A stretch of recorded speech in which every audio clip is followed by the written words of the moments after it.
Hi ವೀಕ್ಷಕರೇ, ಎಲ್ಲರಿಗೂ ನಮಸ್ಕಾರ. ನೋಡಿ, ಗೃಹಲಕ್ಷ್ಮಿ ಯೋಜನೆಯ 14ನೇ ಕಂತಿನ ಹಣ ಈಗಾಗಲೇ ಫಲಾನುಭವಿಗಳ ಬ್ಯಾಂಕ್ ಖಾತೆಗೆ ಜಮಾ ಆಗಿದೆ. ಇದೀಗ ರಾಜ್ಯ ಸರ್ಕಾರದಿಂದ ಗೃಹಲಕ್ಷ್ಮಿ ಯೋಜನೆಯ 15ನೇ ಕಂತಿನ ಹಣ ಅಂದರೆ ಅಕ್ಟೋಬರ್ ತಿಂಗಳ 15ನೇ ಕಂತಿನ ಹಣ ಕೂಡ ನಾಳೆ ನವೆಂಬರ್ 15 ಅಂದರೆ ಶುಕ್ರವಾರದಂದು ಫಲಾನುಭವಿಗಳ ಬ್ಯಾಂಕ್ ಖಾತೆಗೆ ನಾವು ಜಮಾ ಮಾಡ್ತಾ ಇದ್ದೀವಿ ಅಂತ ಸಚಿವೆ ಲಕ್ಷ್ಮೀ ಹೆಬ್ಬಾಳ್ಕರ್ ಅವರು ಮಾಹಿತಿನ ಕೊಟ್ಟಿದ್ದಾರೆ. ಪ್ರತಿಯೊಂದು ಫಲಾನುಭವಿಗಳ ಬ್ಯಾಂಕ್ ಖಾತೆಗೆ 2,000 ಹಣ ಮತ್ತು 2,000 ಹಣ ಅಂದರೆ 2 ಕಂತಿನ 4,000 ಹಣ ನಾಳೆ ಶುಕ್ರವಾರ ನವೆಂಬರ್ 15ರಂದು ಕರ್ನಾಟಕದಲ್ಲಿ ಇರುವಂತಹ ಯಾವ ಜಿಲ್ಲೆಗಳಿಗೆ ನಾವು ಜಮಾ ಮಾಡ್ತಾ ಇದ್ದೀವಿ ಅಂತ ಮಾಹಿತಿನ ಕೊಟ್ಟಿದ್ದಾರೆ. ಹಾಗಾದರೆ ಬನ್ನಿ ವೀಕ್ಷಕರೇ, ಯಾವ ಜಿಲ್ಲೆಗಳಿಗೆ ಹಣ ಜಮಾ ಆಗ್ತಾ ಇದೆ ಅಂತ ತಿಳ್ಕೊಳ್ಳೋಣ. ಅದಕ್ಕಿಂತ ಮೊದಲು ನೋಡಿ ಸ್ನೇಹಿತರೆ, ನೀವೇನಾದ್ರೂ ಇನ್ನೂ ಕೂಡ ನನ್ನ ಚಾನಲ್ನ ಸಬ್ಸ್ಕ್ರೈಬ್ ಆಗಿಲ್ಲ ಅಂದರೆ ದಯವಿಟ್ಟು ಪ್ರತಿಯೊಬ್ಬರೂ ಚಾನಲ್ನ ಸಬ್ಸ್ಕ್ರೈಬ್ ಮಾಡ್ಕೊಳ್ಳಿ, ಹಾಗೆ ವಿಡಿಯೋಗೆ ಒಂದು ಲೈಕ್ನ ಕೊಡಿ. ಹೌದು ವೀಕ್ಷಕರೇ, ಗೃಹಲಕ್ಷ್ಮಿ ಯೋಜನೆಯ 14ನೇ ಕಂತಿನ ಹಣ ಕೊನೆಗೂ ಫಲಾನುಭವಿಗಳ ಬ್ಯಾಂಕ್ ಖಾತೆಗೆ ಈಗಾಗಲೇ ಜಮಾ ಆಗಿದೆ. ಇದೀಗ ಸಚಿವೆ ಲಕ್ಷ್ಮೀ ಹೆಬ್ಬಾಳ್ಕರ್ ಅವರು ಸರ್ಕಾರದಿಂದ ಪ್ರತಿಯೊಂದು ಫಲಾನುಭವಿಗಳಿಗೆ 15ನೇ ಕಂತಿನ ಹಣ ಕೂಡ ಜಮಾ ಮಾಡಬೇಕು ಅಂತ ನಿರ್ಧಾರ ಮಾಡಿದ್ದಾರೆ. ನಾಳೆ ನವೆಂಬರ್ 15ರಿಂದ ಪ್ರತಿಯೊಂದು ಫಲಾನುಭವಿಗಳಿಗೆ ಸರ್ಕಾರ ಗೃಹಲಕ್ಷ್ಮಿ ಯೋಜನೆಯ 15ನೇ ಕಂತಿನ ಹಣನ ಜಮಾ ಮಾಡ್ತಾ ಇದೆ. ಇಲ್ಲಿಯವರೆಗೂ ಪ್ರತಿಯೊಂದು ಫಲಾನುಭವಿಗಳಿಗೆ 13 ಕಂತಿನ ಹಣ ಬಂದಿತ್ತು. ಇದೀಗ 14ನೇ ಕಂತಿನ ಹಣ ಕೂಡ ಜಮಾ ಆಗಿದೆ. ಮುಂದಿನ ದಿನಗಳಲ್ಲಿ ನಿಮ್ಮ ಬ್ಯಾಂಕ್ ಖಾತೆಗೆ ಒಟ್ಟು ಗೃಹಲಕ್ಷ್ಮಿ ಯೋಜನೆಯ 14ನೇ ಕಂತಿನ ಹಣ ಮತ್ತು 15ನೇ ಕಂತಿನ ಹಣ ಅಂದರೆ ಒಟ್ಟು 4,000 ಹಣ ಜಮಾ ಮಾಡ್ತಾ ಇದ್ದಾರೆ. ಕರ್ನಾಟಕದಲ್ಲಿ ಇರುವಂತಹ ಯಾವ ಜಿಲ್ಲೆಗಳ ಫಲಾನುಭವಿಗಳ ಬ್ಯಾಂಕ್ ಖಾತೆಗೆ ಸರ್ಕಾರ 4,000 ಹಣನ ಜಮಾ ಮಾಡ್ತಾ ಇದೆ ಅಂದರೆ ನೋಡಿ ವೀಕ್ಷಕರೇ, ಪ್ರತಿಯೊಂದು ಜಿಲ್ಲೆಗಳನ್ನು 4 ವಿಭಾಗಗಳಾಗಿ ಮಾಡಿ 4 ಹಂತಗಳಲ್ಲಿ ಸರ್ಕಾರ ಗೃಹಲಕ್ಷ್ಮಿ ಯೋಜನೆಯ 4,000 ಹಣನ ಜಮಾ ಮಾಡ್ತಾ ಇದೆ. ಹಾಗಾದರೆ ಮೊದಲ ಹಂತದಲ್ಲಿ ಯಾವ ಜಿಲ್ಲೆಗಳಿಗೆ ಹಣ ಜಮಾ ಆಗ್ತಾ ಇದೆ ಅಂದರೆ ಬೆಂಗಳೂರು ನಗರ, ಬೆಂಗಳೂರು ಗ್ರಾಮಾಂತರ, ರಾಮನಗರ, ಚಿಕ್ಕಬಳ್ಳಾಪುರ, ಚಿತ್ರದುರ್ಗ, ದಾವಣಗೆರೆ, ಕೋಲಾರ, ಶಿವಮೊಗ್ಗ ಮತ್ತು ತುಮಕೂರು. ಈ ಪ್ರತಿಯೊಂದು ಜಿಲ್ಲೆಗಳಿಗೆ ಸರ್ಕಾರ ಮೊದಲ ಹಂತದಲ್ಲಿ 4,000 ಹಣನ ಜಮಾ ಮಾಡ್ತಾ ಇದೆ. ಅದೇ ರೀತಿ ಎರಡನೆಯ ಹಂತದಲ್ಲಿ ಬಾಗಲಕೋಟೆ, ಬೆಳಗಾವಿ, ವಿಜಯಪುರ, ಧಾರವಾಡ, ಗದಗ, ಹಾವೇರಿ, ಉತ್ತರ ಕನ್ನಡ ಈ ಜಿಲ್ಲೆಗಳಿಗೆ ಎರಡನೆಯ ಹಂತದಲ್ಲಿ 14ನೇ ಕಂತಿನ ಹಣ ಮತ್ತು 15ನೇ ಕಂತಿನ ಹಣ ಅಂದರೆ ಒಟ್ಟು 4,000 ಹಣ ಜಮಾ ಆಗಲಿದೆ. ಅದೇ ರೀತಿ ಮೂರನೆಯ ಹಂತದಲ್ಲಿ ಚಾಮರಾಜನಗರ, ಚಿಕ್ಕಮಗಳೂರು, ದಕ್ಷಿಣ ಕನ್ನಡ, ಹಾಸನ, ಕೊಡಗು, ಮಂಡ್ಯ, ಮೈಸೂರು ಮತ್ತು ಉಡುಪಿ ಈ ಜಿಲ್ಲೆಗಳಿಗೆ ಮೂರನೆಯ ಹಂತದಲ್ಲಿ 4,000 ಹಣ ಜಮಾ ಆಗಲಿದೆ.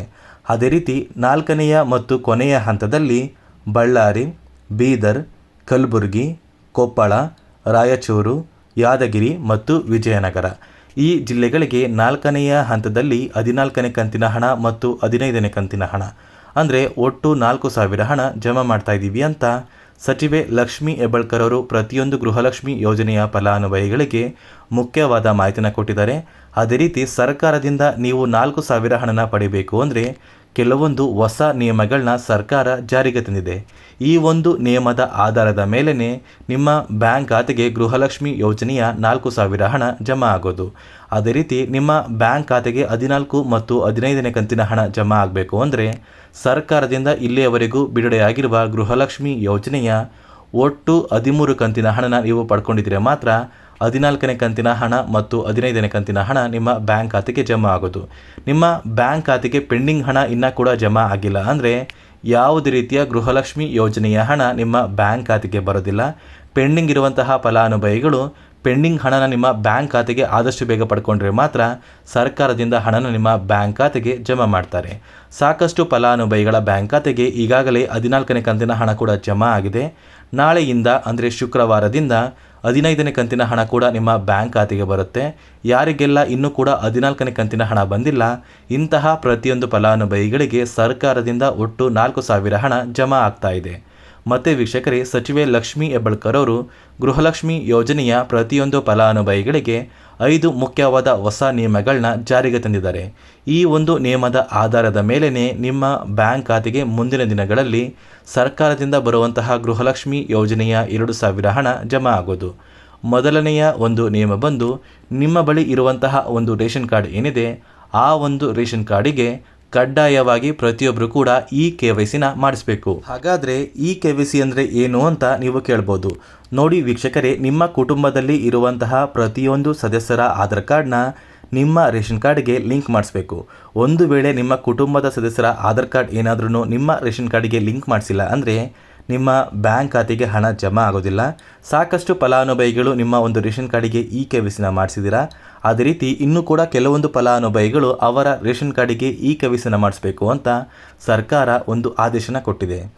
ಅದೇ ರೀತಿ ಎರಡನೆಯ ಒಂದು ನಿಯಮ ಬಂದು, ನೋಡಿ ವೀಕ್ಷಕರೇ, ನಿಮ್ಮ ಮನೆಯಲ್ಲಿ ಯಾರು ಕೂಡ ಸರ್ಕಾರಕ್ಕೆ ತೆರಿಗೆನ ಕಟ್ತಾ ಇರಬಾರ್ದು.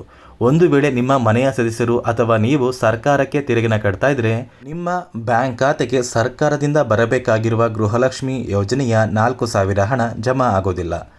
ಅದೇ ರೀತಿ ಮೂರನೆಯ ಒಂದು ನಿಯಮ ಬಂದು, ನೋಡಿ ವೀಕ್ಷಕರೇ, ನಿಮ್ಮ ಕುಟುಂಬದಲ್ಲಿ ಯಾರೇ ಆಗಿದ್ರೂ ಕೂಡ ಸರ್ಕಾರಿ ನೌಕರರಾಗಿ ಕಾರ್ಯನಿರ್ವಹಿಸ್ತಾ ಇದ್ದರೆ ಗೃಹಲಕ್ಷ್ಮಿ ಯೋಜನೆಯ ಹಣ ಈ ಒಂದು ಫಲಾನುಭವಿಗಳ ಬ್ಯಾಂಕ್ ಖಾತೆಗೆ ಜಮಾ ಆಗೋದಿಲ್ಲ. ಸರ್ಕಾರಿ ನೌಕರರಾಗಿ ಕಾರ್ಯನಿರ್ವಹಿಸ್ತಾ ಇರುವ ಪ್ರತಿಯೊಂದು ಕುಟುಂಬದ ಫಲಾನುಭವಿಗಳು ಗೃಹಲಕ್ಷ್ಮಿ ಯೋಜನೆಯ 2,000 ಹಣನ ಪಡೆಯಲು ಅನರ್ಹರು ಅಂತ ಸರ್ಕಾರ ಒಂದು ಆದೇಶನ ಕೊಟ್ಟಿದೆ. ಮತ್ತೆ ಸ್ನೇಹಿತರೆ, ನಾಲ್ಕನೆಯ ಒಂದು ನಿಯಮ ಬಂದು, ಒಂದು ಕುಟುಂಬದಲ್ಲಿ 2ಕ್ಕಿಂತ ಹೆಚ್ಚು ರೇಷನ್ ಕಾರ್ಡ್ನ ಹೊಂದಿದ್ರೆ, ಅಂದರೆ ನಿಮ್ಮ ಕುಟುಂಬದಲ್ಲಿ 2ಕ್ಕಿಂತ ಹೆಚ್ಚು ಫಲಾನುಭವಿಗಳು ರೇಷನ್ ಕಾರ್ಡ್ನ ಹೊಂದಿದ್ರೆ ಆ ಒಂದು ಕುಟುಂಬದ ಫಲಾನುಭವಿಗಳ ಬ್ಯಾಂಕ್ ಖಾತೆಗೆ ಗೃಹಲಕ್ಷ್ಮಿ ಯೋಜನೆಯ 2,000 ಹಣ ಬರೋದಿಲ್ಲ. ಕಾರಣ ಏನು ಅಂದರೆ, ಒಂದೇ ಕುಟುಂಬದಲ್ಲಿ 3, 4 ಅಥವಾ 5 ರೇಷನ್ ಕಾರ್ಡ್ ಹೊಂದಿರುವುದು ಸರ್ಕಾರಕ್ಕೆ ತಿಳಿದು ಬಂದಿದ್ದು, ಸರ್ಕಾರ ಈ ಒಂದು ಪ್ರತಿಯೊಂದು ಫಲಾನುಭವಿಗಳ ಒಂದು ದಾಖಲಾತಿಗಳನ್ನ ಮರುಪರಿಶೀಲನೆ ಮಾಡ್ತಾ ಇದ್ದಾರೆ. ನಂತರ ಈ ಒಂದು ಫಲಾನುಭವಿಗಳ ಒಂದು ರೇಷನ್ ಕಾರ್ಡ್ನ ಸರ್ಕಾರ ಕ್ಯಾನ್ಸಲ್ ಮಾಡುವಂತಹ ಸಾಧ್ಯತೆ ತುಂಬಾ ಇರುತ್ತೆ. ಮತ್ತು ವೀಕ್ಷಕರೇ, ಐದನೆಯ ಒಂದು ನಿಯಮ ಬಂದು, ನೀವು ಹೊಂದಿರುವಂತಹ ಒಂದು ಆಸ್ತಿ, ಅಂದರೆ ನಿಮ್ಮ ಬಳಿ ಏನಾದ್ರೂ 10 ಎಕರೆಗಿಂತ ಹೆಚ್ಚು ಜಮೀನು ಇದ್ದರೆ ಇಂತಹ ಫಲಾನುಭವಿಗಳಿಗೆ ಸರ್ಕಾರ ಗೃಹಲಕ್ಷ್ಮಿ ಯೋಜನೆಯ ಹಣನ ಜಮಾ ಮಾಡ್ತಾ ಇಲ್ಲ. ಪ್ರತಿಯೊಂದು ಫಲಾನುಭವಿಗಳು ಸರ್ಕಾರದಿಂದ ಬಂದಿರುವಂತಹ ಈ 5 ನಿಯಮಗಳ ಆಧಾರದ ಮೇಲೇ ಮುಂದಿನ ದಿನಗಳಲ್ಲಿ ನಿಮ್ಮ ಬ್ಯಾಂಕ್ ಖಾತೆಗೆ ಜಮಾ ಆಗಬೇಕಾಗಿರುವ ಗೃಹಲಕ್ಷ್ಮಿ ಯೋಜನೆಯ ಒಟ್ಟು 4,000 ಹಣನ ಪಡ್ಕೋತೀರಾ ಅಂತ ಹೇಳ್ತಾ, ಇದಿಷ್ಟು ಗೃಹಲಕ್ಷ್ಮಿ ಯೋಜನೆ ಕುರಿತು ಸರ್ಕಾರದಿಂದ ಬಂದಿರುವಂತಹ ಒಂದು ಮಾಹಿತಿಯಾಗಿದೆ. ದಯವಿಟ್ಟು ಪ್ರತಿಯೊಬ್ಬರೂ ನನ್ನ ಚಾನಲ್ನ ಸಬ್ಸ್ಕ್ರೈಬ್ ಮಾಡ್ಕೊಳ್ಳಿ. ಹಾಗೆ ವಿಡಿಯೋಗೆ ಒಂದು ಲೈಕ್ನ ಕೊಟ್ಟು ನಿಮ್ಮ ಸ್ನೇಹಿತರಿಗೆ ಈ ಒಂದು ವಿಡಿಯೋನ ಶೇರ್ ಮಾಡಿ.